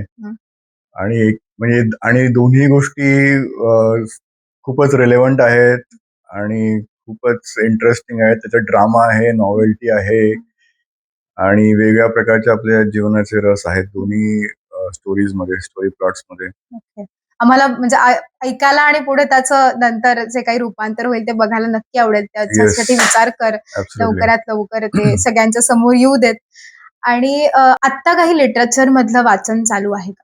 किंवा रिसेंट काही वाचायचं तुला आहे जे राहिलंय कामामुळे असं वाटतंय? इंग्लिश, मराठी लिटरेचर दोन्ही. सो लिटरेचरपेक्षा पण ना मी भरपूर असे मूव्हीज आणि वेब सिरीज वगैरे बघत असतो. बरं. आणि त्याच्यातनं मला खूप चांगलं इन्स्पिरेशन म्हणा किंवा आयडियाज म्हणा, म्हणजे मी I always watch them as a critic. म्हणजे मी मध्ये येण्यापेक्षा पण आपल्याला यातनं काय शिकता येईल किंवा माझे मिसेस जे आहेत त्याला पण खूप इंटरेस्ट आहे कांचन देवस्थळी. तर तिला म्हणजे आम्ही खूप डिस्कस करतो की हे कसं इम्प्रूव्ह करता आलं असतं किंवा ह्याच्यामध्ये काय झालं असतं, आणि त्याच्यामुळे आमची मुलगी पण, तिला पण खूप इंटरेस्ट त्याच्यामध्ये की डॅडी आपण हे करू, असं करायचं. सो ऑब्व्हियसली म्हणजे आम्ही खूप डिस्कशन करतो, रिव्ह्यू करतो, क्रिटिक करतो, हं. आणि काय अजून ऍडिशन करता येईल किंवा कुठला डायलॉग किंवा कुठला सीन ह्या इतक्या चांगल्या लेवलला आम्ही समजे डिस्कस करतो. येस. मस्त. अजून तुझ्यात अजून नाटकाची अधिकाधिक आवड येऊन आमच्यासमोर नक्की काहीतरी तुझ्याकडून येऊ दे अशी आमची इच्छा आहे. आणि आता पुन्हा एकदा तुझ्याच फील्डकडे किंवा तुझ्याच मताकडे येते. तुला अनुभव जो आलाय त्या बाबतीत आम्हाला जाणून घ्यायला आवडेल. ते अशा कारणासाठी की भारतीय शिक्षण पद्धती तू जसं म्हणालास आणि परदेशातली शिक्षण पद्धती याच्यामध्ये फरक आहे. हे तुलाही मान्य आहे तुझ्या अनुभवावरनं. तो फरक नक्की कुठल्या भागांमध्ये आहे हे आम्हाला जाणून घ्यायचंय पहिल्यांदा तर. आणि पुढचा माझा लागून प्रश्न असा आहे की भारतामध्ये अशा व्यवस्थांमध्ये कुठले बदल तुला अपेक्षित आहेत? सो पहिली महत्वाची गोष्ट म्हणजे की भारतातली जी पद्धत आहे, शिक्षण पद्धती, ती खूप थिअरॉटिकल आहे. हं. आणि वेस्टमध्ये, अमेरिकेमध्ये तरी ऍटलिस्ट खूप प्रॅक्टिकल आहे, लहानपणापासूनच, म्हणजे अगदी शाळेपासूनच सगळं. म्हणजे माझ्या मुलीला मी शाळेत, आम्ही जर पाठवतो त्या शाळेत मी जेव्हा गेलो तेव्हा मी एकदम हरकून गेलो. म्हटलं, अगं म्हटलं, अशी शाळा माझी असते तर मी आलोच नसतो म्हटलं घरी परत. म्हणजे इतकी सुंदर शाळा, इतके लाईव्ह प्रोजेक्ट्स, आणि ते जे स्किल डेव्हलपमेंट आहे किंवा ती वयाच्या म्हणजे 8व्या-9व्या वर्षी तिला गुगल स्लाइड्स करता येत आहेत, आणि हो. तिने वेगवेगळ्या क्लासमेट्सने वेगवेगळ्या कंट्रीज त्यांना दिले होते. तिने इंडिया सिलेक्ट केलं, मग इंडियाचे सगळे तिने स्लाइड्स तयार केले. म्हटलं, तुला स्लाइड्स तयार करता येतात आणि तुला त्यात ऑडिओ टाकला तिने, आणि म्हणजे खूप काय काय जे प्रॅक्टिकल आपले जे एक्सपिरियन्स स्किल्स आहेत ते सगळं मुलांना तिथे लहानपणापासूनच एक्सपोजर आहे. आणि it is partly because of the resources. म्हणजे अमेरिका रिच कंट्री आहे, सो इंडियामध्ये प्राथमिक पब्लिक स्कूलमध्ये करायची आपल्याला एवढं नाही अफोर्ड करता येणार, बरोबर. पण जेवढं तिकडे आहे ते तर म्हणजे खूप वेगळं आहे. दुसरं म्हणजे की ऍक्च्युअल जे आपण शिकतो ते अप्लाय करताना ते कसं, म्हणजे ऍप्लिकेशन करताना खूप वेगळं असतं गोष्टी करणं. तसं नसतात. सो इंटर्नशिप, प्रॅक्टिकम अशा ज्या ऑपॉर्च्युनिटीज असतात प्रत्येक डिग्रीमध्ये अमेरिकेमध्ये, तसे इंडियामध्ये आलं पाहिजे. की आता समजा तुम्ही अगदी MA जरी करताय किंवा MSc करताय किंवा अजून काही करताय, तर डेफिनेटली तुम्हाला त्या त्या म्हणजे संधी आणि ते प्रॅक्टिकल एक्सपिरियन्स आला पाहिजे. बरोबर. मी इंडियामध्ये सुद्धा येऊन शिकवलेलं आहे, SP जैनमध्ये व्हिजिटिंग प्रोफेसर म्हणून, किंवा बाकीच्या अनेक युनिव्हर्सिटीजमध्ये, पुण्यातल्या, नाशिकला वगैरे. आणि मला असं जाणवतं की म्हणजे ऍटिट्यूड जो आहे ना मुलांचा पण आणि शिक्षकांचा पण, तो बदलणं खूप आवश्यक आहे. की आपल्याला जर नंबर 1 व्हायचं असेल जगामध्ये, इंडियाला, तर वर्ल्ड क्लास जे म्हणजे सगळ्यात बेस्ट जे आहे ते आपण कसं शिकवू शकतो मुलांना, आणि मुलांनी पण ते वर्ल्ड क्लास आपण कसं घेऊ शकतो आणि ते कसं अप्लाय करू शकतो. हा म्हणजे फक्त परीक्षेपुरता ऍटिट्यूड मर्यादित न ठेवता ते नॉलेज आपण कसं अप्लाय करून आपल्या म्हणजे समाजासाठी, देशासाठी त्याचा कसा फायदा होईल, हा जो म्हणजे मूलभूत दृष्टिकोन आहे ना, तो बदलणं आवश्यक आहे. कारण की अमेरिकेमध्ये सगळे लोक आपण कसं बेस्ट देऊ आणि कसं आपण बेस्ट काहीतरी करू याचं, हाच म्हणजे त्यांचा ध्यास असतो. म्हणजे कुठल्याही तुम्ही युनिव्हर्सिटीत जा, म्हणजे अगदी मुलं खूप ग्रेट नसतील, हुशार नसतील, कळलं ना, परंतु त्याच्यातनं आपल्याला काहीतरी एखाद्या क्षेत्रात कसं बेस्ट करता येईल. म्हणजे तुम्ही जे कुठले CEOs बघितलेत कुठल्या पण कंपनीजचे, तर they might not be toppers, they might not be best students, but they know how to apply, किंवा कन्सिस्टन्सीने किंवा रेझिलियन्सने कसं एखादी गोष्ट सक्सेसफुल करता येते. म्हणजे हा जो ऍटिट्यूड आहे किंवा या गोष्टी ज्या आहेत त्या थोड्याफार लॅकिंग वाटतात मला. इथे बरोबर. खूपच एक्झाम ड्रिव्हन, आणि मे बी कॉम्पिटिशन खूप आहे म्हणून पण असेल, किंवा ऑपॉर्च्युनिटीज लिमिटेड आहेत म्हणून पण असेल, पण खूप एक्झाम ड्रिव्हन गोष्टी वाटतात की हे एक्झामला येणार आहे का, किंवा हे एक्झामसाठी नसेल तर मग कशासाठी वाचायचं, किंवा so that it feels like a missed opportunity for students. तुला असं वाटतं का की खूप साचेबद्ध शिक्षण आहे आपल्याकडचं, की बाबा हे इथे उचललं तिथे ठेवलं, त्याने हेच केलं पाहिजे, हेच केलं पाहिजे. रिच्युअल्स पूर्ण झाली की आपलं शिक्षण पूर्ण झालं, असं आहे असं वाटतं? Yes, that's a good question. की मी तुला एक्झाम्पल देतो की मी आता AI चा कोर्स मागच्या वर्षी डेव्हलप केला मास्टर स्टुडंटसाठी. सो अमेरिकेमध्ये रिसर्च युनिव्हर्सिटीजमध्ये आम्हाला असं काहीच बंधन नाही की तू हे करायलाच पाहिजे प्रोफेसर म्हणून, किंवा तुम्ही हे नाही करू शकत. काही काही टॉपिक्समध्ये आहे ट्रम्प ऍडमिनिस्ट्रेशन आल्यामुळे, पण अदरवाईज तुम्ही अकॅडमिक फ्रीडम जे आहे, इंटेलेक्च्युअल फ्रीडम जे आहे, ते तुम्ही थोडंफार लिमिटेड आहे इंडियामध्ये, हम्म. की तुम्हाला युनिव्हर्सिटी सिलेबस सेट करते आणि मग इंडिव्हिज्युअल प्रोफेसरला आवडो वा न आवडो त्यांना तो टॉपिक शिकवावाच लागतो. बरोबर. सो माझे फ्रेंड्स IIT मध्ये आहेत, IIM मध्ये आहेत आणि त्यांच्यासुद्धा थोड्याफार अशाच कंप्लेंट्स आहेत, की आम्हाला थोडंफार फ्रीडम आहे, परंतु म्हणजे आम्हाला जे हवं ते ऍक्च्युअल शिकवता येत नाही. किंवा रिसर्च करताना जे एथिक्स आहेत, की रिसर्च एथिक्स ते खूपच कमी आहेत इंडियामध्ये. म्हणजे मी एका IIM मधल्या मुलाच्या PhD डिसर्टेशन कमिटीचा एक्सटर्नल इव्हॅल्युएटर म्हणून सर्व्ह करत होतो. आणि तेव्हा मला असं लक्षात आलं, की या मुलाने जो पेशंट डेटा घेतला आहे, तो विदाऊट कन्सर्न घेतला आहे. ओ. आणि म्हणजे अहमदाबादमधल्या एका मोठ्या हॉस्पिटलच्या पेशंटचा डेटा तो घेतोय. त्यांचे डेमोग्राफिक डिटेल्स आहेत त्याच्याकडे, त्यांचे बाकीचे हेल्थ डिटेल्स आहेत त्यांच्याकडे. मी त्याला विचारलं, की तुझ्याकडे कन्सेंट आहे का? पेशंटना माहिती आहे का, की त्यांचा डेटा तू वापरतोयस? तो बोलला नाही. That is the first requirement. म्हणजे तुम्ही आणि दॅट इज अ व्हेरी म्हणजे इंडियामध्ये तुम्हाला रिसर्च जर आणायचं असेल तर एथिक्स इज व्हेरी इम्पॉर्टंट. खूपच. रिसर्च एथिक्स आणि खूपच माझा डिसअपॉइंटिंग एक्सपिरियन्स होता तो. आणि एरवी पण मी बघतो जसं की प्रोफेसर्सना फ्री राईड घ्यायची खूप सवय आहे इंडियामध्ये. म्हणजे हे बदलणं खूपच आवश्यक आहे, की एखाद्या प्रोफेसरला तू IIT IIM मध्ये तू प्रोफेसर असशील, तुझ्याकडे 10 PhD करणारे स्टुडंट असतात आणि by default you become a co author on their publications and that is not right.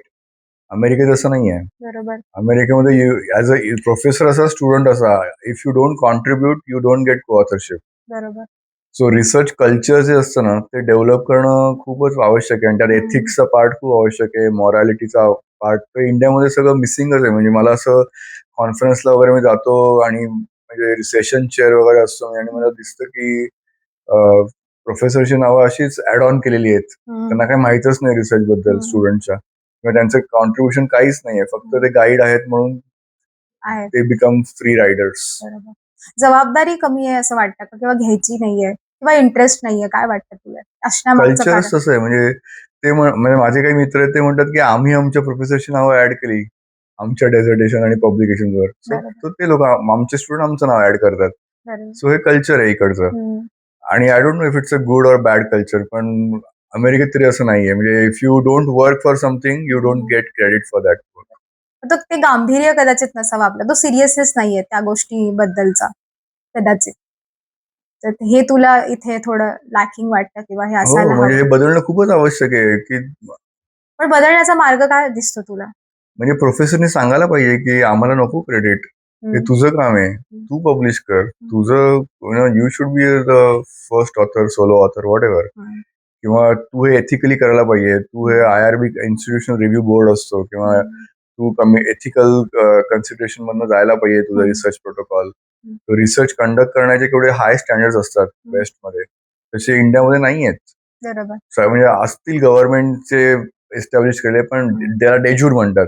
पण डिफॅक्टो स्टँडर्ड्स काहीच नाही, म्हणजे त्याला काही अर्थच नाही. कोणी कसंही एक्स्पेशली ह्युमन सब्जेक्ट मध्ये जो रिसर्च आहे तो खूपच ऑब्जेक्शनेबल स्टेटमध्ये आहे इंडियामध्ये. आणि त्या स्टँडर्डचा पण आपण खूप विचारपूर्वक अभ्यास केला असंही मला वाटत नाही म्हणजे स्वतःला. माझ्याकडे अशी उदाहरणं आहेत, की त्यांनी रिसर्च कन्सर्न घेतला नाही किंवा कुठल्या प्रकारचे परमिशन घेतलं नाही, इन्स्टिट्यूशनला माहित नाही, आणि ते लोक सुद्धा टॉप टिअर जर्नल्स मध्ये पब्लिश करतायत. बट हो. सो वॉट, म्हणजे I don't have any respect for those people किंवा दोज रिसर्चर्स इन बरोबर. इंडिया. इंडियातलं सांगतोय मी. बरोबर. इंडियामध्ये कंटेंट आहे असं वाटतं का रिसर्चसाठी लोकांकडे? मला वाटतं की खूप अशी मानसिकता आहे की कॉपी पेस्ट. म्हणजे ही जी ब्रिटिश मानसिकता आहे ना ती खूपच घातक आहे. ती ओरिजिनॅलिटी खूप कमी आहे इंडियामध्ये. आणि जे काही मी रिसर्चर्स बरोबर काम केलं, मी भरपूर लोकांवर काम केलंय. मी असं 1-2 लोकांवर काम नाही केलेलं, आणि अनेक वर्ष केलेलं आहे कन्सिस्टंटली. सो त्यांच्यावर काम करताना मला सगळ्यात मोठी गोष्ट ही वाटते की हे लोक खरंच डिलिव्हर करतील का, ओरिजिनल असतील का, कॉपी करतील का. म्हणजे माझ्याकडे जवळजवळ दरवर्षी 8 ते 10 मुलं अप्लाय करतात की प्रोफेसर तुम्ही माझे PhDचे ऍडवायझर व्हा म्हणून. आणि मग त्यांच्यावर मी बसतो, मीटिंग्स करतो, आणि मग तेव्हा लक्षात येतं की आता रिसेंटली तर एका मुलाने चक्क ChatGPT वापरून PhDचं प्रपोजल डेव्हलप केलं 19 पानांचं. बापरे. आणि इट वॉज व्हेरी इम्प्रेसिव्ह. पण मग लक्षात आलं की ते ChatGPT ने डेव्हलप केलेलं प्रपोजल आहे. सो मग म्हणजे तुम्हाला जर सुरुवातच अशी अनएथिकल आणि त्यांना काय वाटतच नाही की अनएथिकल आहे. त्यांना वाटतं की एकदम बरोबर आहे. Yes. सो तुमची ओरिजिनॅलिटीज काही नाही आहेत आणि खूप चांगल्या इन्स्टिट्यूट मधनं ग्रॅज्युएट झालेली मुलं आहेत ही. म्हणजे मी नावं नाही घेऊ शकत. पण बरोबर. सो आणि खूप चांगल्या इन्स्टिट्यूट मधनं ग्रॅज्युएट होऊन जेव्हा मुलं अप्रोच करतात, मी त्यांना विचारतो की ठीक आहे, मग तुम्ही कुठल्या प्रकारे रिसर्चमध्ये कॉन्ट्रीब्युट करू शकता माझ्या प्रोजेक्ट्सना. सो त्यांना फक्त कोडिंग शिकवलं जातं, त्यांना प्रॅक्टिकल रिसर्च मेथड्सचे जे फंडामेंटल्स आहेत ते लॅक ऑल ऑफ दॅट, किंवा शिकवलं जात असेल आणि त्यांनी ते शिकले नसतील. I don't know what's missing. पण ह्या सगळ्या ज्या बेसिक गोष्टी आहेत त्या खूपच म्हणजे पुअर स्टेटमध्ये आहेत. नंबर ऑफ स्टुडंट्स, संख्या जास्त आहे विद्यार्थ्यांची एखाद्या क्लासमध्ये, हे कारण वाटतं का तुला? म्हणजे तेवढ्या लॉटमध्ये लोकांना पास करायचंय, तर त्यामुळे एवढ्या मुळाशी कोणी जात नसेल असं वाटतं? असेल, पण इट्स अन इंडिव्हिज्युअल रिस्पॉन्सिबिलिटी ना, की तुला जर रिसर्च करायचा आहे तर टीचरने काही शिकवले, तुझ्याकडे रिसोर्सेस तर आहेत ना आता, आणि ऑनलाईन तर एवढे रिसोर्सेस आहेत की बरोबर.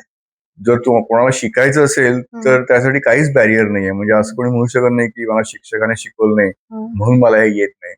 That is a lame excuse in 2026.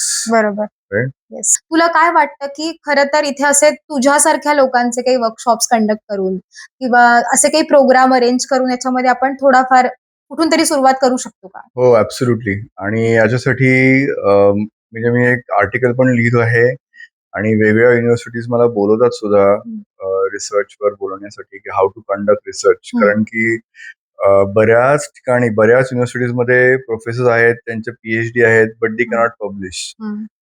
आधी मेन्शन केलं त्याप्रमाणे they can conduct research but they cannot publish in top tier journals. आणि if they publish, their standards are low. Ethical standards म्हणा किंवा फेक डेटा आणि अशा भरपूर म्हणजे रिट्रॅक्टेड पब्लिकेशन्स, म्हणजे इंडियन रिसर्चर्सच्या बाबतीत खूप मोठे प्रॉब्लेम्स आहेत. वर्ल्ड वाईड रिनाऊंड आहेत आणि not just Indians but Chinese पण. म्हणजे सो कारण की कल्चरच नाही, म्हणजे एथिकली रिसर्च कंडक्ट करायचा, डिझाईन करायचा, पब्लिश करायचा, हे जे आपलं माइंडसेट आहे ना, तो माइंडसेटच खूप कमी जणांकडे आहे. बरोबर. सो तो आणण्यासाठी काहीतरी सुरुवात करणं गरजेचं आहे. हा, म्हणजे आयदर गव्हर्नमेंटने सांगायला पाहिजे, काहीतरी एन्फोर्स करायला पाहिजे, किंवा लोकांनी स्वतःहूनच त्याच्यामध्ये अवेअरनेस आणला पाहिजे बरोबर. की आपल्याला वर्ल्ड क्लास द्यायचंय, बेस्ट द्यायचंय, सचोटीने काम करायचंय, प्रामाणिकपणे काम करायचंय. हा माइंडसेट प्रत्येकाने आणला पाहिजे स्वतः. बरोबर. तर AI मध्ये तू काम करतोयस आणि तुला याच्याबद्दल उत्सुकता आहे. तर मला त्याला धरून तुला एक प्रश्न विचारायचा आहे, की AIचा स्पेसिफिकली तुझ्या क्षेत्रावरती काय परिणाम होऊ शकतो? आणि एकंदर समाजावरती भविष्यामध्ये काय परिणाम होईल असं तुला वाटतं? आमच्या क्षेत्रामध्ये म्हणजे जर एज्युकेशन सेक्टर म्हटलं तर खूपच मोठा परिणाम झालेला आहे. आणि अनेक ठिकाणी आता रेकॉर्डेड क्लासेस लोक ऑफर करतात. आणि teaching is heavily influenced by AI. Teachers might not be needed, अशी परिस्थिती आहे. आणि रिसर्च म्हटलं तर म्हणजे रिसर्च करण्यासाठी आवश्यक आहेत लेक्चरर्स किंवा प्रोफेसर्स. आणि जर ओव्हरऑल सोसायटीवर म्हटलं तर चांगलाच परिणाम, म्हणजे चांगला आणि वाईट दोन्ही परिणाम आहेत, असं जसं कुठल्याही टेक्नॉलॉजीच्या बाबतीत असतं तसं. आणि it all depends on how we use that technology, how we leverage that technology. बऱ्याच IT मधल्या लोकांचे जॉब्स गेलेले आहेत. आणि म्हणजे ते मोस्ट पॉप्युलर बॅचलर डिग्रीज होत्या, त्याच्यामध्ये computer engineering was one of the top 3 for many many years, not anymore. कारण की कम्प्युटर इंजिनियर जे BE होतात किंवा BS होतात अमेरिकेमध्ये, तर त्या लोकांना जे कोडिंग शिकवलं जातं ते AI ऑलरेडी करतंय आता. सो त्यासाठी त्यांची गरज नाहीये. त्याच्यामुळे आता अनेक प्रोग्राम्सना रिइंजिनियर करावं लागणार आहे त्यांचे डिग्री, सिलेबस, की AI आणि ह्युमन्स, ज्याला म्हणतात ऑगमेंटेशन. सो कुठल्या गोष्टी AI ने करायच्या आणि कुठल्या गोष्टी ह्युमन्सने करायच्या. तर ह्यासाठी आता नवीन नवीन डिग्री प्रोग्राम्स, एज्युकेशन आणणं आता आवश्यक आहे. रिइंजिनिअरिंग किंवा रिवॅम्पिंग म्हणतात त्याला, ते करणं आवश्यक आहे. Otherwise those degrees won't be relevant anymore. आणि दुसरी महत्वाची गोष्ट म्हणजे की AI मध्ये काम करताना जे वर्कफ्लोज असतात, की कुठल्या कुठल्या बिझनेस, हेल्थ, मार्केटिंग, कुठल्या म्हणजे वेगळ्या क्षेत्रांमधले, तर त्याच्यामध्ये जे वर्कफ्लो किंवा प्रोसेसेस असतात ते डिझाईन करण्याचं काम सध्या तरी माणसं लोक करतायत, ह्युमन बिंग्स. तर फ्युचरमध्ये ते पण जाऊ शकतं, म्हणजे ती पण ऑपॉर्च्युनिटी कमी होऊ शकते. सो म्हणजे माणसाने आता अशी स्किल्स डेव्हलप करायला पाहिजेत की ज्याच्यामध्ये ह्युमन इंटेलिजन्स आहे की जिथे एआय अजून पोहोचलेलं नाहीये. जनरल इंटेलिजन्स मध्ये अजून एआय नाहीये की एआय फक्त एक स्पेसिफिक टास्क करण्यासाठी उपयोगी आहे. आणि ते पण आता जर पुढे पुढे जसं जसं प्रोग्रेस होईल तसं तसं होईल. पण एआय मुळे नवीन नवीन ऑपॉर्च्युनिटी सुद्धा तयार झालेल्या आहेत की आता आमचे जे इन्फॉर्मेशन सायन्सचे जे ग्रॅज्युएट्स आहेत तर त्यांना पर्सनॅलिटी डेव्हलपमेंटसाठी हायर केलं जातं की एआय मध्ये आपण जे आता सिरी किंवा वेगवेगळे चॅटबॉट्स किंवा कोर्टाना, अलेक्सा हे जे आपले एजंट्स आहेत तर त्या एजंटची पर्सनॅलिटी कशी डेव्हलप करायची तर त्यासाठी वेगवेगळे ग्रॅज्युएट्स हायर केले जातात आणि मग त्यांना सांगितलं जातं ट्रेनिंग मॉडेल्स असतात ते ट्रेन करतात मॉडेल्स की हे उत्तर दिलं तर असं बोलायचं किंवा पोलाइटली बोलायचं किंवा क्वर्की बोलायचं किंवा सॅडिस्टिक काहीतरी जोक करायचे असे प्रत्येक एआयचे एजंट असतात त्यांची पर्सनॅलिटी डेव्हलपमेंटसाठी भरपूर म्हणजे मिलियन्स ऑफ कॉन्व्हर्सेशन्स त्यांना द्यावी लागतात, फीड करावी लागतात. तर ते कॉन्व्हर्सेशन जनरेट करणं, ते त्यांना ऐकवणं, हे काम आता ग्रॅज्युएट्स करतात. तर नवीन जॉब्स तयार पण झाले आहेत एआय मुळे. तुला स्केरी वाटतं का पण या एक फ्युचर म्हणून? सो 2008 मध्ये मला आठवतं मी माझं पीएचडीचं ना कॉम्प्रिहेन्सिव्ह एक्झाममध्ये उत्तर देत होतो की सिमॅन्टिक वेब. सो सिमॅन्टिक वेब म्हणजे असं काही टेक्नॉलॉजी वेब 3.0 की याच्यामध्ये की टेक्नॉलॉजी जी आहे ती ओव्हरकम करते आणि ते ह्युमन्सना ठरवते की काय करायचं. म्हणजे समजा तू आता मॅकडीज मध्ये गेलीस आणि ऑर्डर केलं की मला बर्गर पाहिजे तर तुझा चेहरा बघून ते म्हणेल की नाही, burger is not good for you.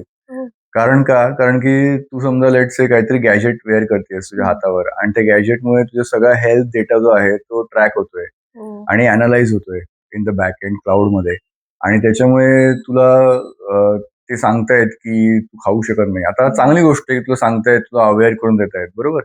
पण त्याच्यामध्ये डेंजरस गोष्ट अशी आहे की तुझा हेल्थ डेटा पब्लिकली अवेलेबल आहे, कंपनीजना अवेलेबल आहे. They can sell your data. म्हणजे फेसबुकवर अशी केस झाली होती, ऍपलवर केस चालू आहे की त्यांनी जे पण काही आपले डिव्हायसेस, वेअरेबल डिव्हायसेस असतात ते ट्रॅक करतात, तुमचा डेटा कलेक्ट करतात, ते विकतात आणि तुम्हाला मॅनिप्युलेट करतात. की अमेरिकेमध्ये अशी केस झाली की इलेक्शन्स खूप हेवीली इन्फ्लुएन्स झाले की वोटर्सना तुम्ही जर त्याच ऍड दाखवल्या किंवा जे इश्यूज तू जे प्रोडक्ट्स तू समजा ऑनलाईन सर्च करतेस आणि त्या रिलेटेड जर तुला काही पॉलिसी इम्प्लिकेशन असतील आणि ते ऍड तू दाखवल्या की बघा जर हा माणूस निवडून आला तर तुम्हाला हे करता येणार नाही, तुम्हाला हेल्थ फॅसिलिटीज मिळणार नाही, तुम्हाला अजून काही मिळणार नाही. सो निगेटिव्ह इन्सेंटिव्ह तयार केले तर obviously will not vote for that person. So याच्यामध्ये चांगली गोष्ट आहे की they are making you aware, पण वाईट गोष्ट हे की now they know everything about you. There is nothing private left. आणि तसंच आहे म्हणजे की म्हणजे ज्या क्षणी तुम्ही इंटरनेटवर काही करायला सुरुवात करता ते सगळंच्या सगळं रेकॉर्ड होतंय प्रत्येक क्षण आणि क्षण. कोण ना कोणतरी ते बघतंय, तुम्हाला माहित नाही पण ते बघतंय. म्हणजे पूर्वी ते कुकीजच्या फॉर्म मध्ये होतं, आता अजून ऍडव्हान्स फीचर्स आले आहेत की त्याच्यामुळे तुमचं आता काहीच प्रायव्हेट राहिलेलं नाही. जर कोणाला असं वाटत असेल की मी काही प्रायव्हेट ठेवलंय माझं की पासवर्ड आहे, forget about it. So that is a scary part की यू नेव्हर नो की तुमचं कधी काय बाहेर येईल. तुम्ही काय सर्च केलंय ऑनलाईन, काय बघितलंय, ते कधी कोण आणि नॉट जस्ट बाहेर येईल पण कधी कोण तुमचं वापरेल तुमच्या विरुद्ध हे तुम्हाला काहीच आयडिया नाहीये. आणि अशा भरपूर केसेस आहेत. कुठला एरिया असा वाटतो जो अनटच्ड आहे अजून एआय पासून किंवा थोडा कमी फरक पडलाय? आता माझा जो रिसर्च आहे म्हणजे साधारण आता 6 प्रोजेक्ट चालू आहेत एआय वर आणि त्याच्यात मला एक प्रोजेक्ट असा आहे की एआय फॉर सोशल गुड की एआय जो आहे तो कशा प्रकारचे बेनिफिट जनरेट करतो आणि UN सस्टेनेबल डेव्हलपमेंट गोल्सना कसं एआय इन्फॉर्म करतं. तर त्याच्यामध्ये असं लक्ष येतं की हेल्थ केअर सेक्टर किंवा IT सेक्टर, कन्स्ट्रक्शन, म्हणजे असे आर्किटेक्चर किंवा क्रिएटिव्ह एरिया असे वेगवेगळे एरियाज आहेत तिथे एआयने खूप मुसंडी मारलेली आहे आणि लोकांचे जॉब्स केलेले आहेत. सो असं कुठला एक स्पेसिफिक एरिया असं वाटत नाही की म्हणजे इव्हन डिफेन्समध्ये सुद्धा एआय वापरतायत सध्या. आणि I don't know if it's good or bad, म्हणजे इट डिपेंड्स अगेन की कुठल्या वेळेस कसे रिझल्ट येतील. पण असं कुठला एक स्पेसिफिक एरिया स्टँड आउट नाही होत की आता एआय नाहीये. येस. सो तुला एक बॅलन्स विचार मला वाटला तुझा की जसे फायदे आहेत तसे तोटे आहेत आणि आपण बॅलन्स करणं गरजेचं आहे. म्हणजे कुठेतरी लिमिट्स असल्या पाहिजेत, की काय त्यांनी करायचं, काय आपण करायचं.